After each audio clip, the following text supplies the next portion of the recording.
Hello friends, welcome to my study channel tricky special TET exam dot. यहाँ पर हम super TET के लिए विज्ञान विषय का अध्ययन कर रहे हैं।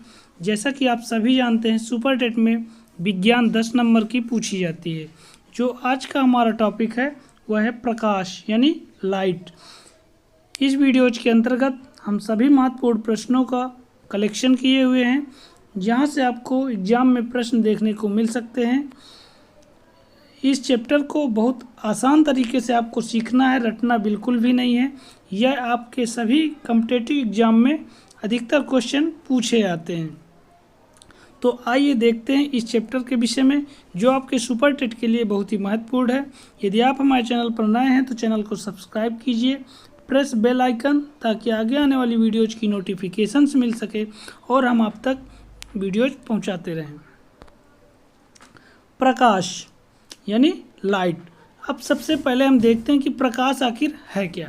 प्रकाश हमारी एक प्रकार की ऊर्जा है। क्या है? प्रकाश एक प्रकार की ऊर्जा है।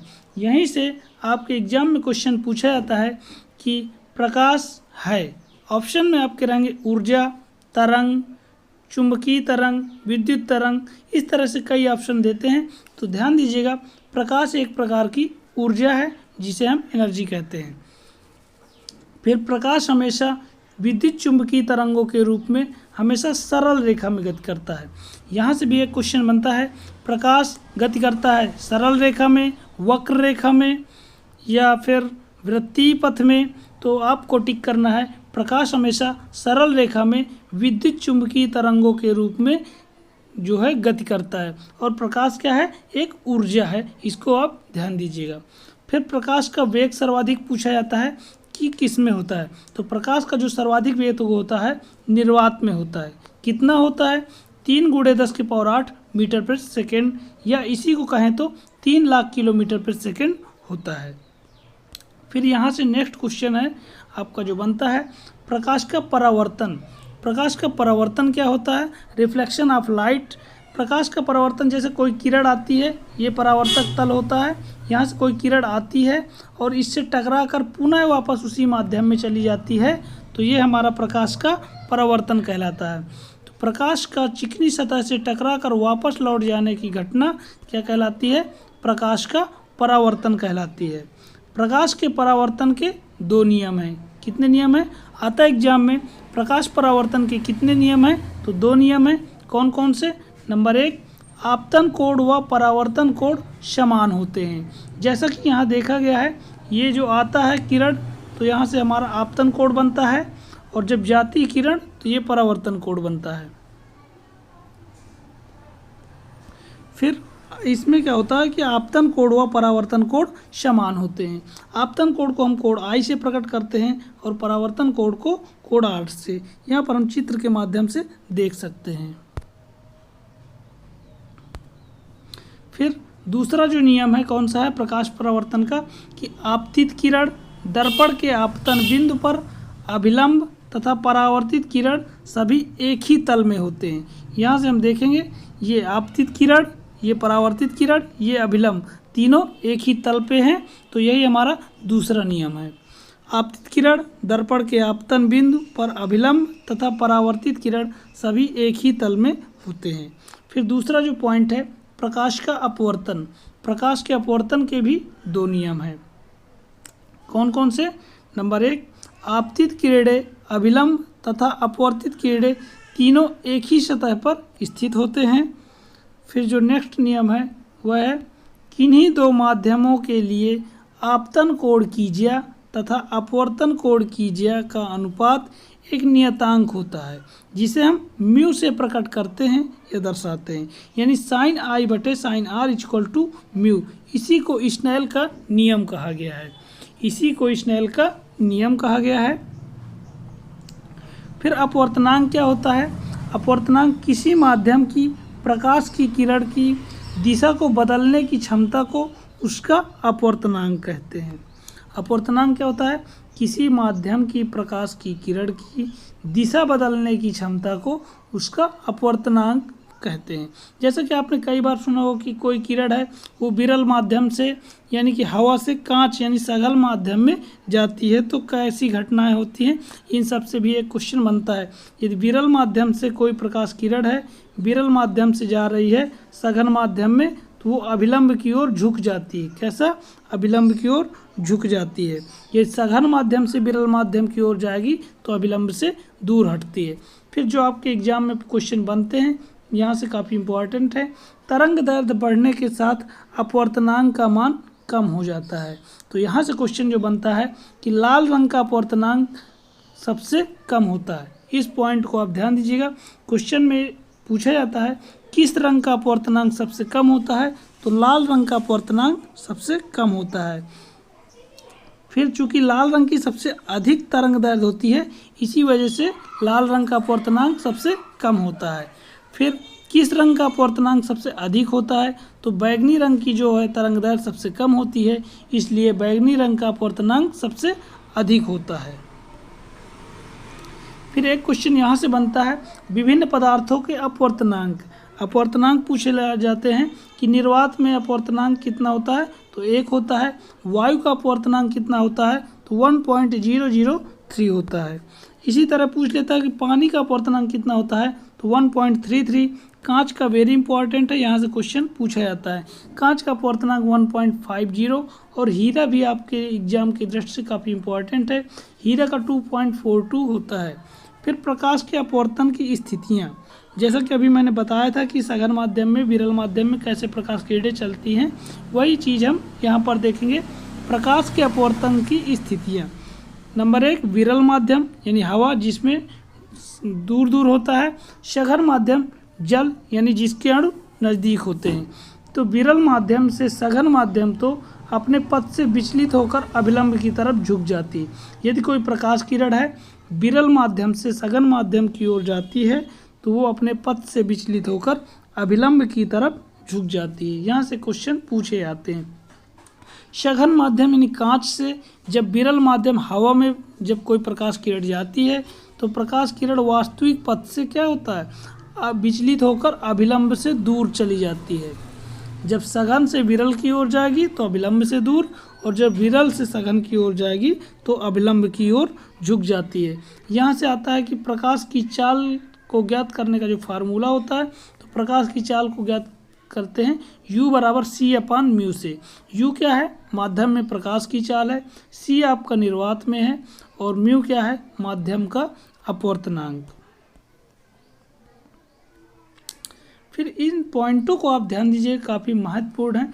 जिन माध्यम का अपवर्तनांक जितना अधिक होगा उनमें प्रकाश की चाल उतनी कम होगी। ठीक, जिन माध्यम का अपवर्तनांक जितना अधिक होगा उनमें प्रकाश की चाल उतनी ही कम होती है। फिर ये वाला पॉइंट जो काफ़ी इंपॉर्टेंट है, कई बार एग्जाम में क्वेश्चन पूछा जाता है कि प्रकाश की चाल की गणना सर्वप्रथम किसने की, तो प्रकाश की चाल की गणना सर्वप्रथम रोमर ने की। रोमर नामक वैज्ञानिक ने प्रकाश की चाल की गणना की। प्रकाश की सर्वाधिक चाल किसमें होती है, तो प्रकाश की सर्वाधिक चाल निर्वात में होती है। किसमें होती है, निर्वात में। तथा सबसे कम किस माध्यम में होती है, तो सबसे कम ठोस माध्यम में होती है। ध्यान दीजिएगा, प्रकाश की सर्वाधिक चाल निर्वात में अधिक होती है और सबसे कम ठोस माध्यम में। कितनी होती है निर्वात में, 3 × 10⁸ मीटर प्रति सेकेंड होती है प्रकाश की चाल। फिर जो नेक्स्ट पॉइंट है यहाँ से देखते हैं, अपवर्तन से क्वेश्चन आपके एग्जाम में पूछे जाते हैं। तो अपवर्तन के लिए हम थोड़ा सा ट्रिक भी बताएंगे कि पहले अपवर्तन के उदाहरण देखते हैं।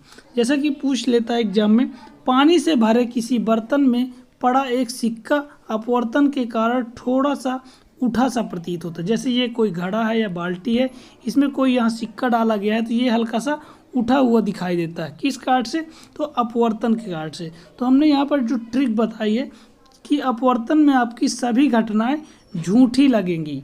कैसे, पानी से भरे किसी बर्तन में पड़ा एक सिक्का अपवर्तन के कारण थोड़ा सा उठा प्रतीत होता है, जबकि रियल में वो उठा नहीं है, यह उठा प्रतीत होता है।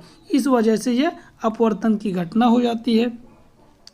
पानी में लटका कर बैठे हुए व्यक्ति को उसका पैर मुड़ा हुआ छोटा किस कारण दिखाई देता है, तो अपवर्तन की घटना कारण, जबकि वास्तव में उसका पैर मुड़ा नहीं होता है। ये एक याद करने की ट्रिक है। फिर तरड़ यानी ताल, पानी का टैंक वास्तविक गहराई से कम गहरा किस कारण दिखाई देता है, वास्तविक गहराई से कम गहरा दिखाई देता है किस कारण, अपवर्तन के कारण। फिर पानी से भरी बर्तन में डुबोई गई छड़ किस कारण मुड़ी हुई प्रतीत होती है, तो वह अपवर्तन के कारण मुड़ी हुई प्रतीत होती है, जबकि वास्तव में वो कोई छड़ मुड़ी नहीं होती है।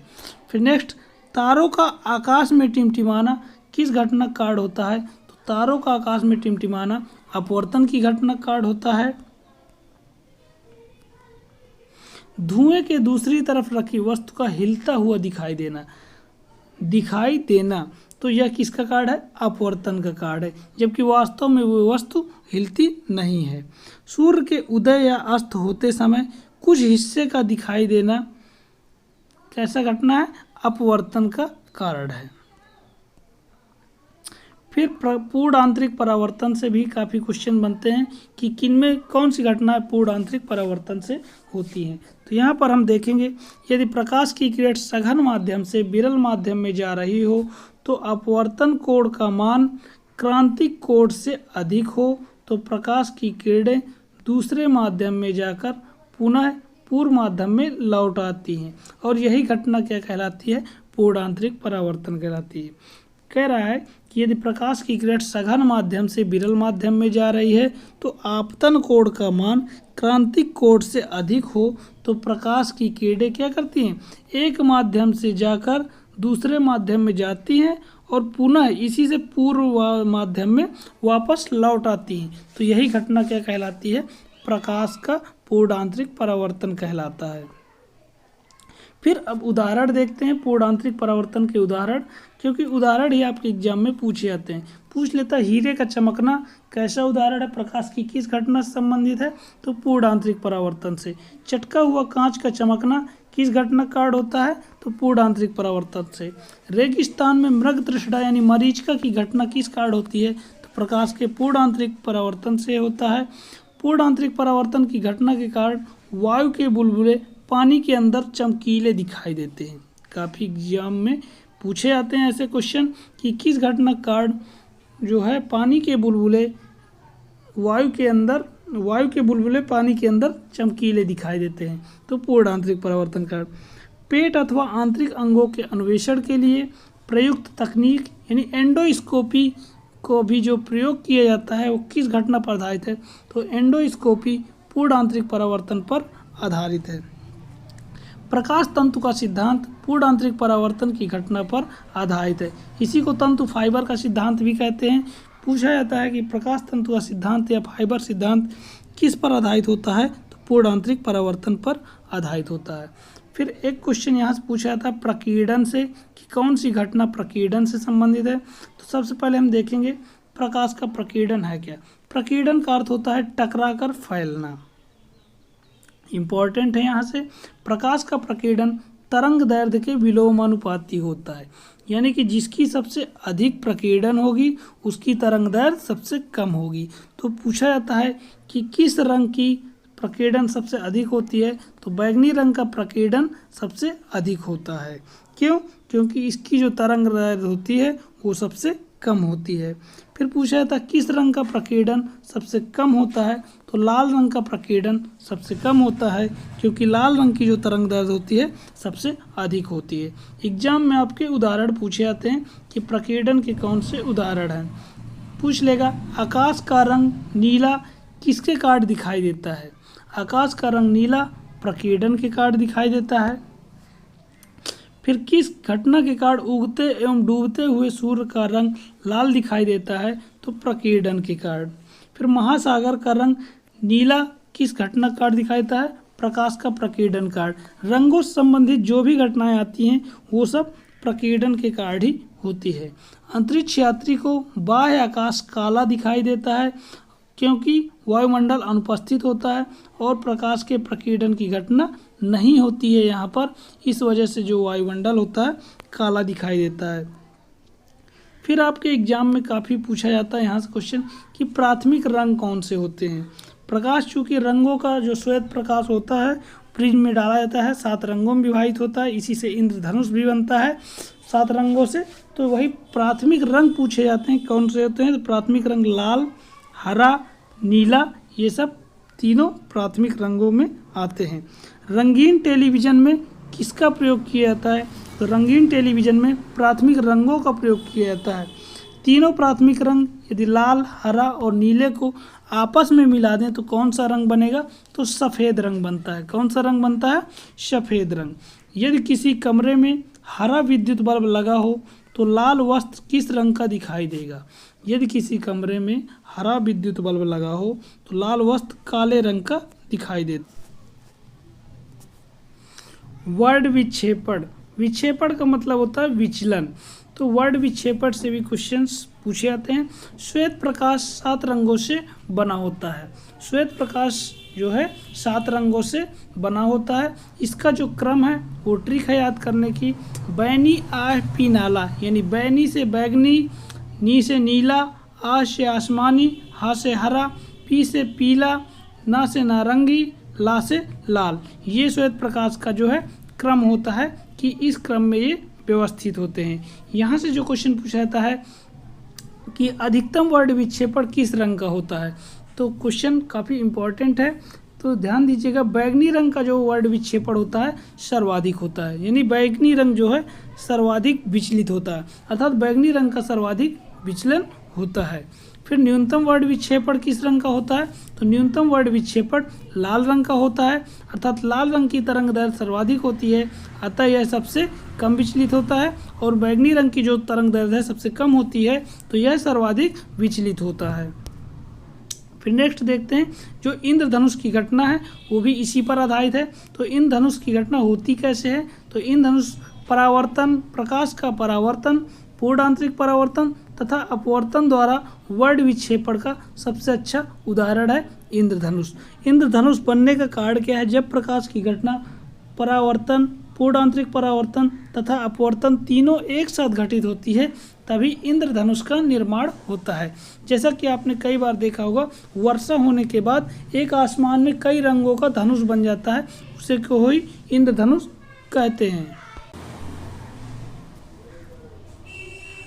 इंद्रधनुष में कितने रंग होते हैं? यहाँ से क्वेश्चन पूछा जाता है। तो इंद्रधनुष में 7 रंग होते हैं, ध्यान दीजिएगा, यही बैनी है पीनाला वाले। इंद्रधनुष में बीज का रंग कौन सा होता है? तो इंद्रधनुष में बीज का रंग हरा होता है। ये सभी क्वेश्चन एग्जाम में पूछे जाते हैं। फिर प्रकाश से संबंधित सभी महत्वपूर्ण प्रश्नों को देखेंगे जो कि कई बार रिपीट होते हैं। तो पहला क्वेश्चन है, प्रकाश विकिरण की प्रकृति कैसी होती है? तो प्रकाश विकिरण की प्रकृति तरंग व कण दोनों के समान होती है। दूसरा है, प्रकाश की द्वैत प्रकृति का प्रतिपादन किस वैज्ञानिक ने किया है? तो प्रकाश की द्वैत प्रकृति का प्रतिपादन डी ब्रॉगली के द्वारा किया गया है। इन्होंने बताया है कि प्रकाश कण एवं तरंग दोनों की तरह व्यवहार करता है। फिर नेक्स्ट क्वेश्चन है आपका जो एग्जाम में बनता है, किस वैज्ञानिक ने बताया कि प्रकाश केवल कणों से बना होता है? तो न्यूटन ने बताया था। न्यूटन ने कहा था कि प्रकाश केवल कणों से बना होता है, इन्होंने अपने कणिका सिद्धांत में कहा था। किसने? कणिका सिद्धांत में। चौथा पॉइंट है, प्रकाश का तरंग सिद्धांत किसके द्वारा प्रस्तावित किया गया था? तो प्रकाश का तरंग सिद्धांत हाइगेंस के द्वारा प्रतिपादित किया गया था। जो पांचवा पॉइंट है, प्रकाश की तरंग किस प्रकार की तरंग है? तो प्रकाश की तरंग अनुप्रस्थ तरंग है। ध्यान दीजिएगा, ध्वनि से एक पूछा जाता है, तो ध्वनि जो है अनुदैर्ध्य तरंग का उदाहरण है, अनुदैर्ध्य तरंग का उदाहरण है, और प्रकाश जो है अनुप्रस्थ तरंग का उदाहरण है। नेक्स्ट क्वेश्चन, किस घटना के आधार पर प्रकाश तरंगों के अनुप्रस्थ होने की पुष्टि होती है? तो ये घटना है ध्रुवण। ध्रुवण की घटना केवल प्रकाश में ही घटित होती है। फिर नेक्स्ट हम देखते हैं यहाँ से अगला क्वेश्चन कि अनुदैर्ध्य तरंग में ध्रुवण की घटना नहीं होती है, जबकि अनुप्रस्थ तरंगों में ध्रुवण की घटना होती है। इसीलिए प्रकाश जो अनुप्रस्थ तरंग है, इसलिए ध्रुवण की घटना होती है, और ध्वनि में ध्रुवण की घटना नहीं होती है। यहाँ से क्वेश्चन पूछा जाता है, कौन सी घटना ध्वनि तरंगों में घटित नहीं होती है? तो ध्रुवण की घटना जो है ध्वनि तरंगों में घटित नहीं होती है। ध्वनि तरंगों में ध्रुवण नहीं होता है क्योंकि वे वायु में अंदैर्घ्य तरंगे होती हैं। अभी हमने बताया था कि अंदैर्घ्य तरंगों में ध्रुवण की घटना संभव नहीं है। ध्रुवण की घटना केवल अनुप्रस्थ तरंगों में ही संभव है। फिर जो नेक्स्ट क्वेश्चन है, प्रकाश के छोटे छोटे कणों से मिलकर बना होता है। प्रकाश छोटे छोटे कणों से मिलकर बना होता है जिसे क्या कहते हैं, फोटॉन कहते हैं, और ये एक प्रकार की ऊर्जा होती है।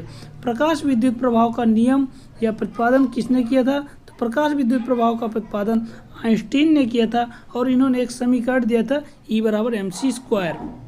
प्रकाश का वेग सर्वप्रथम किसने ज्ञात किया था? तो प्रकाश का वेग सर्वप्रथम रोमर ने बताया था। जल, कांच व तेल में प्रकाश की चाल का क्रम क्या होगा? तो हमने बताया था सबसे अधिक प्रकाश की चाल निर्वात में होती है, तो इसके बाद जल में, फिर तेल में, सबसे कम ठोसों में होती है अर्थात कांच में होगी। नेक्स्ट क्वेश्चन है, सूर्य के प्रकाश की तरंगदैर्घ्य कितनी होती है? तो सूर्य के प्रकाश की तरंगदैर्घ्य 3900 एंगस्ट्रॉम से लेकर 7800 एंगस्ट्रॉम होती है, और 1 एंगस्ट्रॉम बराबर भी पूछा जाता है तो 10⁻⁻10 मीटर होता है। फिर प्रकाश का तरंग निश्चित किया जाता है किसके द्वारा? प्रकाश का जो रंग होता है वह निश्चित किया जाता है तरंगदैर्घ्य के द्वारा। प्रकाश का रंग जो है किसके द्वारा निश्चित होता है? तो प्रकाश का रंग जो है तरंगदैर्घ्य के द्वारा निश्चित होता है। अगला क्वेश्चन है, सबसे अधिक तरंगदैर्घ्य वाला प्रकाश होता है, तो लाल रंग का प्रकाश जो है सबसे अधिक तरंगदैर्घ्य वाला होता है, और सबसे कम तरंगदैर्घ्य वाला बैंगनी रंग का होता है। खतरे के चिन्हों पर लाल रंग का काम में लिए जाते हैं क्योंकि लाल रंग का जो प्रकाश तरंगदैर्घ्य है सर्वाधिक होती है और यह दूर से ही दिखाई देता है। नेक्स्ट क्वेश्चन है, सबसे कम तरंगदैर्घ्य किस रंग की होती है? हमने बताया था सबसे कम तरंगदैर्घ्य जो है बैंगनी रंग की होती है। कितनी होती है? 380 से 450 एंगस्ट्रॉम। सूर्य की ऊर्जा का स्रोत कौन सी अभिक्रिया है? तो सूर्य की ऊर्जा का स्रोत नाभिकीय संलयन की अभिक्रिया है, जिनमें से हाइड्रोजन 71% होता है, 29% हीलियम होता है। विद्युत तापी बिजली घर में ऊर्जा का स्रोत क्या होता है? तो विद्युत तापी या ऊर्जा घर में नाभिकीय विखंडन ही उनका स्रोत हुआ करता है। नेक्स्ट क्वेश्चन, सूर्य के प्रकाश को धरती की सतह पर पहुंचने में कितना समय लगता है? तो सूर्य के प्रकाश को धरती पर पहुंचने में 8 मिनट 16 सेकंड या 8.3 मिनट लगता है, या इसी को कभी कभार 500 सेकंड में पूछ लेता है। चंद्रमा से पृथ्वी तक आने वाले प्रकाश को कितना समय लगता है? चंद्रमा से पृथ्वी तक आने वाले प्रकाश को 1.28 सेकंड का समय लगता है। नेक्स्ट क्वेश्चन, सूर्य ग्रहण के समय सूर्य का कौन सा भाग दिखाई देता है? तो सूर्य ग्रहण के समय किरीट यानी कोरोना भाग कहलाता है। 21वां क्वेश्चन है, जब प्रकाश की तरंग एक माध्यम से दूसरे माध्यम में प्रवेश करती है तो तरंग की तरंगदैर्घ्य, ऊर्जा आदि परिवर्तित हो जाती है, परंतु क्या परिवर्तित नहीं होता है? तो आवृत्ति। यहाँ से क्वेश्चन बनते हैं। लास्ट क्वेश्चन है, पानी के ऊपर तेल की परत का चमकना किसका उदाहरण है? तो यह आपका व्यतिकरण का उदाहरण है।